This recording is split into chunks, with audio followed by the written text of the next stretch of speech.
Welcome back my YouTube channel RDS English में आप सभी लोग का स्वागत है। आज का टॉपिक जो है वह है इंडेफिनिट प्रोनाउन।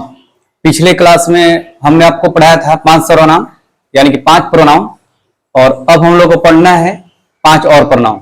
तो यहाँ पे इंडेफिनिट प्रोनाउन के बारे में समझेंगे। इंडेफिनिट प्रोनाउन का मतलब होता है अनिश्चयवाचक सर्वनाम, यानी कि वैसा सर्वनाम जिसका कोई निश्चित यानी किसी खास व्यक्ति का या किसी भी लोग का बोध नहीं हो पाता है, यानी कि किसी भी खास व्यक्ति का बोध में किसी निश्चित व्यक्ति या वस्तु का बोध नहीं हो पाता है, उसे हम इंडेफिनिट प्रोनाउन कहते हैं। अब यहां पे देखेंगे हेडिंग इंडेफिनिट प्रोनाउन।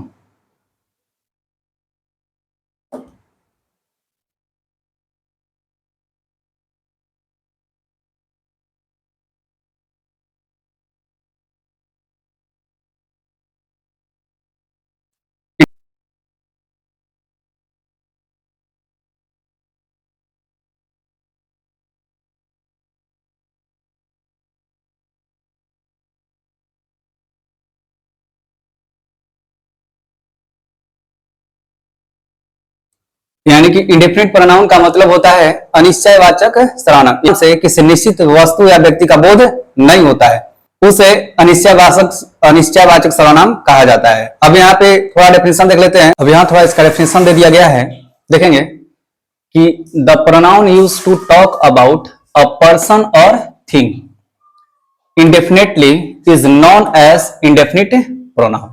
यानी कि फिर से देखेंगे कि the pronoun used to talk about a person और thing indefinitely is known as indefinite pronoun. यानी कि जिस सर्वनाम यानी कि वह सर्वनाम जिसके द्वारा किसी निश्चित व्यक्ति या वस्तु का बोध नहीं होता है, यानी कि जिससे किसी निश्चित वस्तु या व्यक्ति का बोध नहीं होता है, उसे इंडेफिनिट प्रोनाउन कहते हैं। जैसे अब यहां पे समझेंगे थोड़ा सा कि निश्चित व्यक्ति या वस्तु का बोध नहीं होता है। जैसे कि कोई दरवाजा खटखटा दे, या somebody has stolen my pen, किसी ने मेरा कलम चुरा लिया। अब यहाँ पे somebody, अब यह जो है somebody का मतलब होता है कोई, या किसी ने मेरा कलम चुरा लिया। यहाँ पे कलम कौन चुराया, कोई निश्चित नहीं, यानी कि कोई पता नहीं है। इसे हम कहते हैं इंडेफिनिट, यानी कि ऑल आर फुलिश, यानी कि सभी क्या है, मूर्ख हैं। अब यहाँ पे ऑल आर फुलिश होता है, ऑल मतलब सभी मूर्ख हैं। अब यहाँ पे कोई निश्चित शब्द का पता नहीं चल पा रहा है। अब यहाँ देखेंगे कि somebody, anyone, everything, nowhere, यानी कि यह जो है यह पर्सन के लिए यूज किया जाता है। इसके बाद यह जो है एवरीथिंग, थिंग के लिए, और यह यूज किया जाता है प्लेस के लिए, यानी कि इंडेफिनिट प्रोनाउन। अब यहां देखेंगे कि somebody, anyone, everything, nowhere, यानी कि इन चारों से सब जितने भी सारे इंडेफिनिट प्रोनाउन हैं उनको बना लिया जाएगा। जैसे somebody है, अब यहां देखेंगे पहला somebody, इसके बाद बन जाएगा anybody,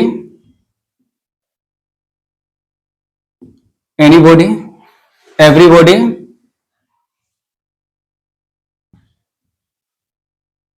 उसके बाद हो जाएगा nobody, somebody, anybody, everybody, nobody, यानी कि बनाएंगे somebody, anybody, everybody और nobody। सेकेंड है someone, अब ये दूसरे से करेंगे। सबसे पहले जो पहला नंबर है इसे किया गया था, अब दूसरा नंबर से someone,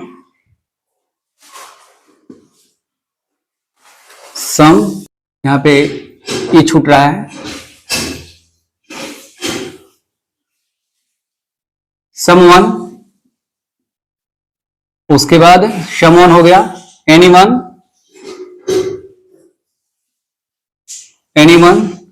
everyone,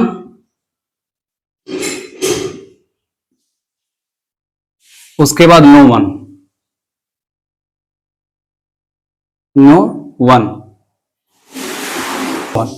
इसके बाद देखेंगे everybody।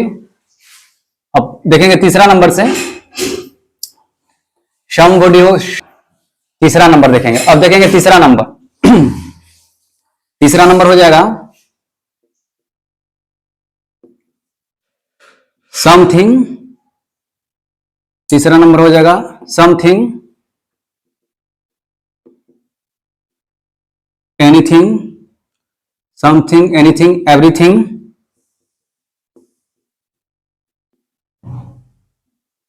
उसके बाद आएगा नोथिंग। यह जो है थिंग के लिए यूज किया गया है और यह जो है पर्सन के लिए, या पर्सन के लिए यूज किया गया है, ये थिंग के लिए। अब चौथा नंबर देखते हैं प्लेस के लिए, यानी कि अब देखेंगे somewhere, somewhere, anywhere, anywhere, somewhere हो गया, एनीवेयर हो गया, एवरीवेयर,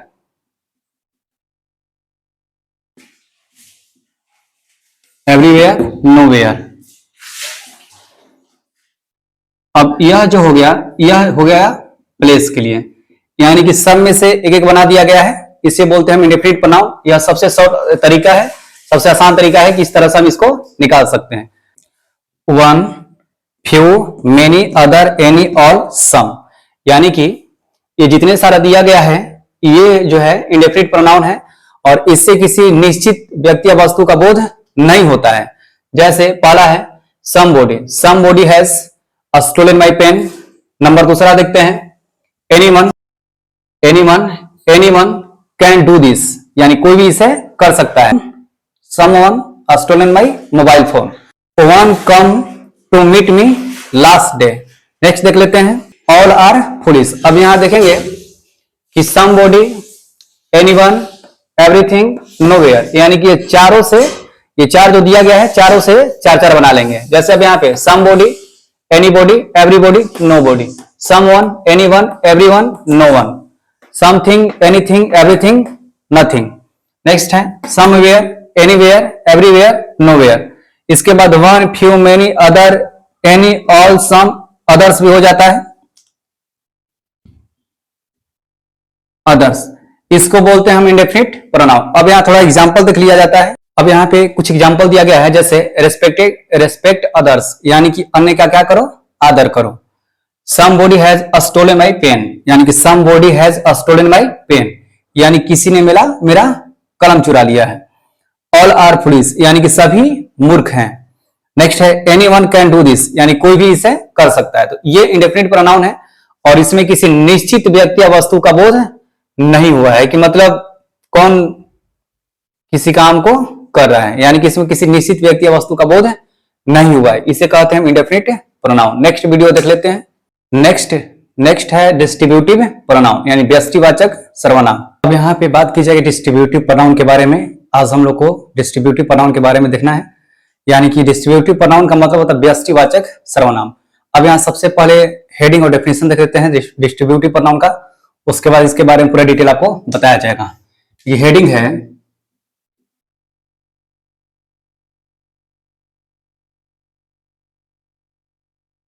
डिस्ट्रीब्यूटिव प्रोनाउन।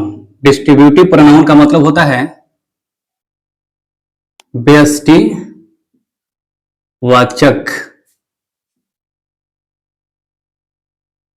सर्वनाम, यानी कि डिस्ट्रीब्यूटिव प्रोनाउन का मतलब होता है व्यष्टिवाचक सर्वनाम।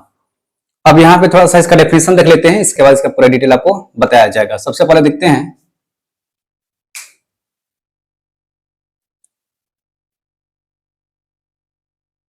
अब यहां पे डेफिनेशन दिया गया है कि व्हेन, जब, each, either and neither are used as pronoun, यानी कि जब, ईच, आइदर तथा नाइदर का प्रयोग एक प्रोनाउन के रूप में किया जाए, they are called distributive pronoun, तब उन्हें डिस्ट्रीब्यूटिव यानी कि व्यष्टिवाचक सर्वनाम कहा जाता है। यानी कि जब ईच, आइदर और नाइदर का प्रयोग एक प्रोनाउन के रूप में किया जाए तब उन्हें डिस्ट्रीब्यूटिव प्रोनाउन कहते हैं। अब यहां पे एग्जांपल देख लेते हैं, जैसे अब ईच, नंबर पहला ईच हो गया, आइदर तथा नाइदर। अब ईच का मतलब होता है प्रत्येक, प्रत्येक या प्रति एक, प्रत्यय क्या, प्रति एक। आइदर का मतलब होता है, आइदर का मतलब होता है दोनों में से कोई या एक, यानी कि दोनों में से कोई एक, दो व्यक्ति है उन दोनों में से कोई एक। और नाइदर का मतलब होता है दोनों में से कोई नहीं, यानी कि दोनों में से कोई नहीं, यानी कि नाइदर का मतलब होता है दोनों में से कोई नहीं। अब यहां एक एक करके एग्जाम्पल देख लेते हैं, यहां करके, अब यहां एक एक करके एग्जाम्पल देख लेते हैं। पहला देखते हैं, पहला देख लेते हैं ईच का।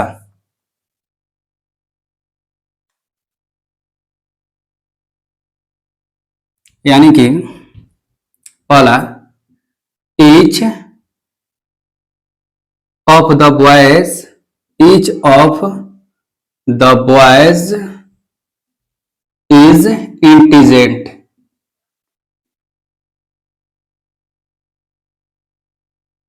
Each of the boys is intelligent, यानी कि प्रत्येक लड़का क्या है, तेज है। अब यहां दूसरा देख लेते हैं, आइदर ऑफ यू कैन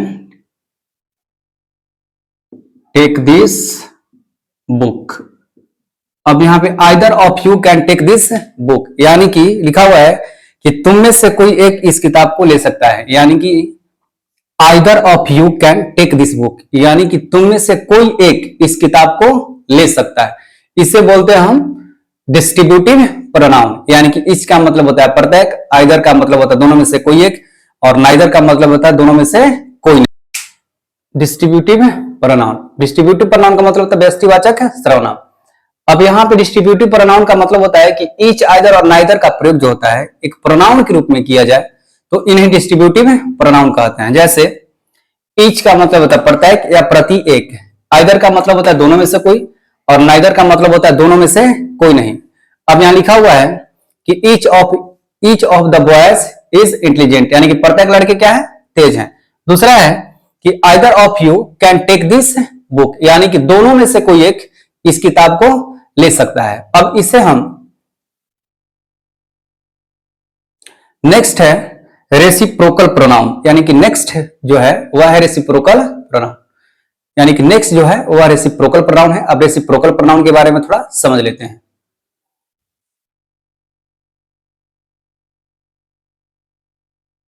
अब यहां देखेंगे, नेक्स्ट है रेसिप्रोकल प्रोनाउन। रेसिप्रोकल प्रोनाउन का मतलब होता है परस्पर बोधक सर्वनाम, यानी कि रेसिप्रोकल का मतलब होता है परस्पर बोधक सर्वनाम। अब यहां थोड़ा सा डेफिनेशन देख लेते हैं, उसके बाद इसके बारे में पूरा डिटेल बताया जाएगा। अब यहां पे थोड़ा डेफिनेशन देख लेते हैं, उसके बाद इसके बारे में पूरा डिटेल बताया जाएगा, यानी कि रेसिप्रोकल प्रोनाउन किसे कहते हैं और इसका यूज किस तरह से किया जाता है। अब यहां थोड़ा डेफिनेशन देख लेते हैं कि रेसिप्रोकल प्रोनाउन का डेफिनेशन क्या होता है। यानी कि दो प्रोनाउन होते हैं, ये रेसिप्रोकल प्रोनाउन होते हैं और ये दो प्रोनाउन से मिलकर बने होते हैं। जैसे each other and one another are called reciprocal pronoun, यानी कि ईच अदर और वन अनदर को रेसिप्रोकल प्रोनाउन कहा जाता है। ये ऐसे प्रोनाउन होते हैं जो दो प्रोनाउन से मिलकर बने होते हैं। ईच अदर का, ईच अदर दो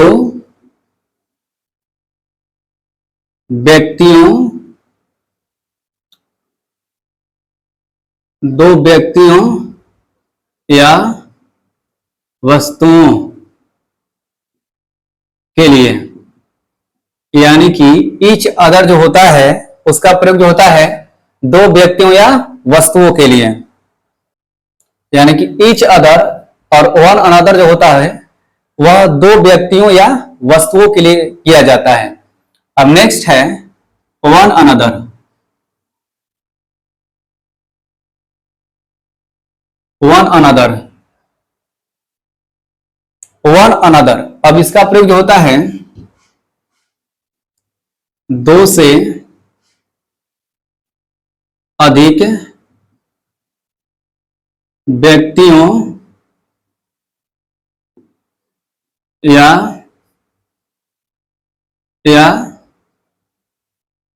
वस्तुओं के लिए, यानी कि इसका जो प्रयोग होता है दो से अधिक व्यक्तियों या वस्तुओं के लिए किया जाता है। Each other and one another का प्रयोग जो होता है वह दो प्रोनाउन से मिलकर बने होते हैं, और ईच अदर का मतलब होता है ईच अदर का यूज होता है दो व्यक्तियों या वस्तुओं के लिए किया जाता है। वन अनदर का प्रयोग जो होता है वह होता है दो से अधिक व्यक्तियों या वस्तुओं के लिए किया जाता है। अब यहाँ पे एग्जाम्पल देख लेते हैं। Raj and Riya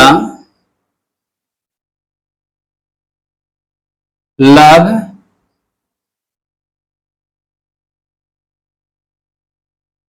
each other, यानी कि Raj and Riya love each other, यानी कि राज और रिया एक दूसरे को क्या करते हैं, प्यार करते हैं।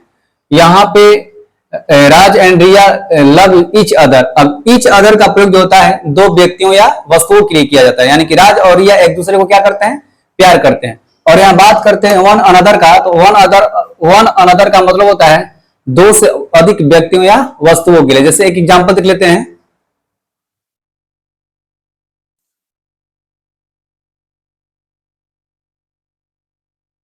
We all love one another, यानी कि वी ऑल लव, यानी कि we all love one another, यानी कि हम सब एक दूसरे को प्यार करते हैं। हम सब एक दूसरे को प्यार करते हैं।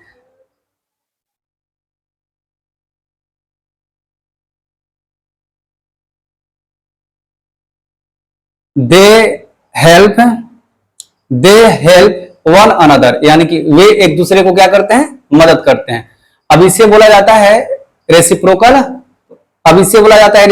प्रोनाउन। अब एक चीज समझेंगे कि ईच अदर और वन अनदर का प्रयोग जो होता है वह सब्जेक्ट के रूप में नहीं होता है, इसका प्रयोग हमेशा ऑब्जेक्ट के रूप में ही किया जाता है। नेक्स्ट वीडियो है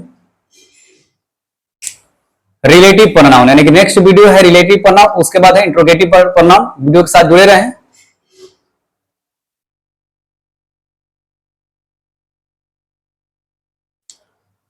अब यहां पे देखेंगे इंट्रोगेटिव प्रोनाउन के बारे में।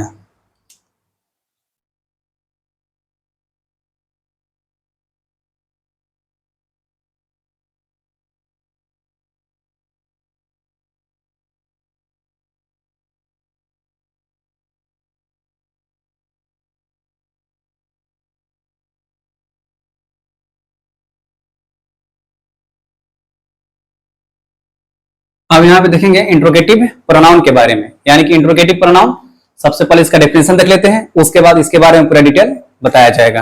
अब यहाँ देखेंगे लिखा हुआ है कि who, whom, whose, which, what are called interrogative pronoun, यानी कि पिछले वीडियो में बताया था कि जो शब्द प्रश्न पूछने का कार्य करता है उसे हम इंट्रोगेटिव सेंटेंस कहते हैं, इंट्रोगेटिव वर्ड कहते हैं। अब यहाँ पे मान लीजिए कोई प्रश्न पूछ दिया, तुम क्या करते हो, तुम कैसे हो, तो इसे बोलते हैं इंट्रोगेटिव सेंटेंस। अब यहां देखेंगे कि who, whom, whose, which, what are called interrogative pronoun. अब यहां थोड़ा इसका डेफिनेशन देख लेते हैं, सॉरी, अब यहां कुछ एग्जांपल देख लेते हैं। अब यहां देखेंगे एग्जांपल, व्हाट इज डेट, यानी कि अब व्हाट इज डेट का मतलब है कि वह क्या है, व्हाट इज डेट, वह क्या है। तो अब वर्ड जो है इसे बोलते हैं इंट्रोगेटिव प्रोनाउन। या फिर which is pen, which is your pen, यानी कि तुम्हारा कलम कौन सा है। अब यहाँ पे विच की बात करते हैं तो इसे बोलते हैं इंट्रोगेटिव प्रोनाउन। नेक्स्ट है who is he, who is ही, वह कौन है, वह कौन है। तो यहां पे हु की बात करते हैं तो इसे इंट्रोगेटिव प्रोनाउन बोला जाता है। नेक्स्ट है हुज बैग इज दिस, यानी कि हुज बैग इज दिस का मतलब होता है कि यह बैग किसका है। अब हुज जो है इससे बोलते हैं हम इंट्रोगेटिव प्रोनाउन। नेक्स्ट है